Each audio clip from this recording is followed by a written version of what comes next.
Igbo dị Sam unu asala chi gereno n'akwụkwọ akụkọ nke tata bụ Monde Ahia Eke abalị 23 nke ọnwa itoolu afọ 2024. Ntụliaka elu kansụl Imo katakata dịka onye ji aha APC zọkwa onye isi oche kansụl Ahia Zumbi-ise bụ Larry Chikwe na ndị ndu APC na kansụl ahụ manyere onye returning officer ICE ka Odoziakụ Stella nọ ma jụrụ amanye ka ọ kpọpụta ya na ndị ọzọ dịka ndị nwetara mmeri na ntụliaka elu ahụ, n'agbanyeghị na akagbuchalarị ya akagbu, bụ akụkọ anyị hụrụ n'akwụkwọ akụkọ Daily Post.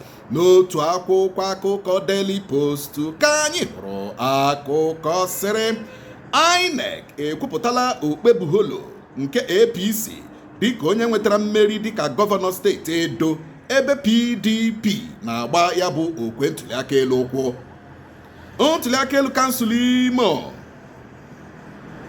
na nrụrụ aka dị egwu, APC ewekọrọla kansụl 27 nakwa wọdụ 305 enwere n'Imo, bụ akụkọ ọzọ gbara n'akwụkwọ akụkọ Daily Post.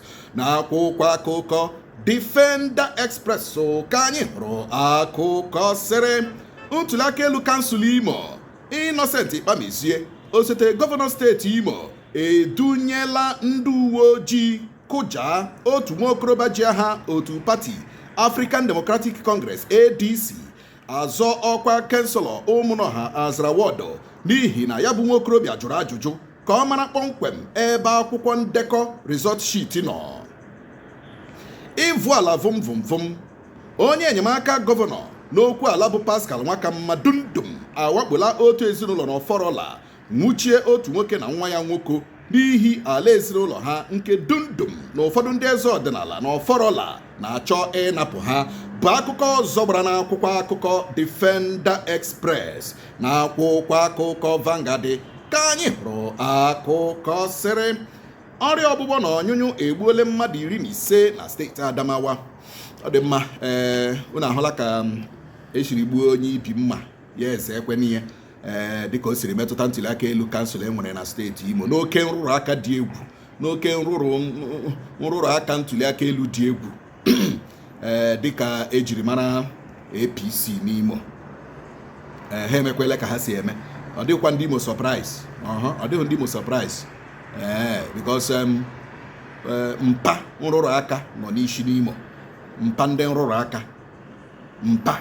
aka na-enwebe election o winirila kamgbe ụwa ya except by rigging. So it is not surprising to ndị Imo na ụdịrị ha ahụ mere. Ọ dị mma kpọmkwem otu ahụ kwa APC si mee nrụrụ aka na kansụl steeti Imo ka APC si mekwe nrụrụ aka na ntụliaka elu gọvanọ enwere na Edo. Ya wụ otu ndị ihe ọma na-adị mma, otu ndị arụrụ ala juru n'isi, the coming together of ndị mpa arụrụ ala na ndị mpa nrụrụ aka. So ka o siri kpọtụọ n'Imo ka o siri kpọtụọ n'Edo. Ọgbaghara PDP, Atiku akwadolo ka Damagun pụọ dịka onye isi oche PDP, bụ akụkọ ọzọ gbara n'akwụkwọ akụkọ Vanguard. N'otu akwụkwọ akụkọ Vanguard ka anyị hụrụ akụkọ sịrị APC steeti Rivers ga-ata ndị omeiwu 27 ụlọ nzukọ steeti ahụ ahụhụ maka ịgọnahụ ha na ha abụghịzi ndị APC, n'agbanyeghị na ha ji ọnụ ha kwupụta na ha baala APC.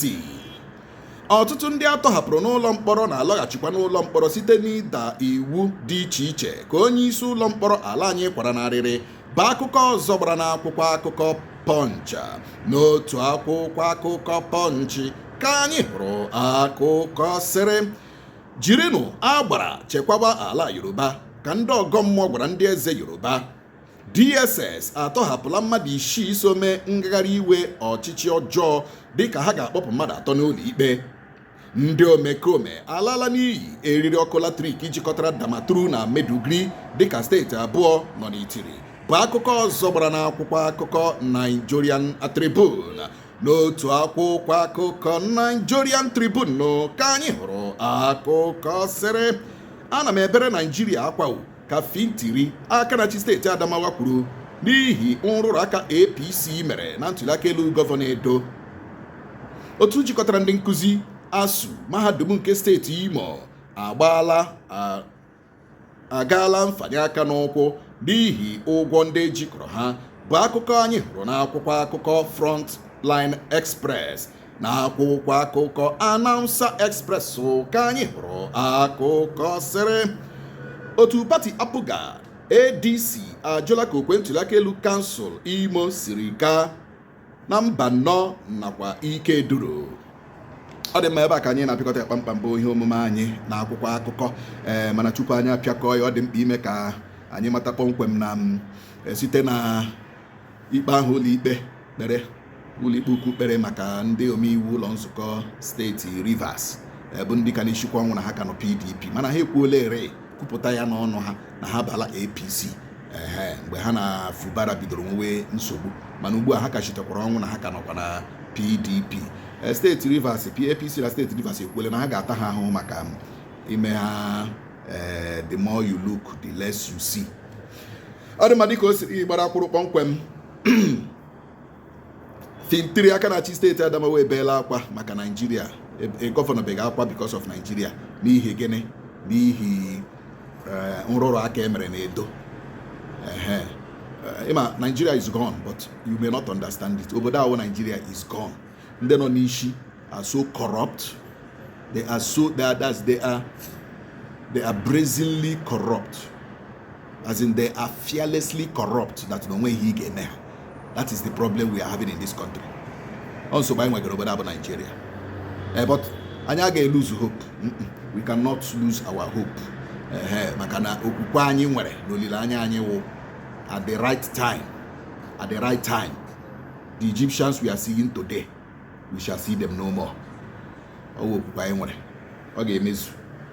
Ọ dị mma ebe a ka m na-apịakọta kpamkpam ihe omume anyị na akwụkwọ akụkọ bịara gị kpọmkwem na nso kwọchiwo sonyere m na Nsokwa News Express. O nwere akụkọ ndị anyị kọrọ ebe ahụ ya like ya ka chi m na-efe gaa n'ihu gọjibọọla m nnọọ ụbọchị taa gajibọọla anyị siriri werere.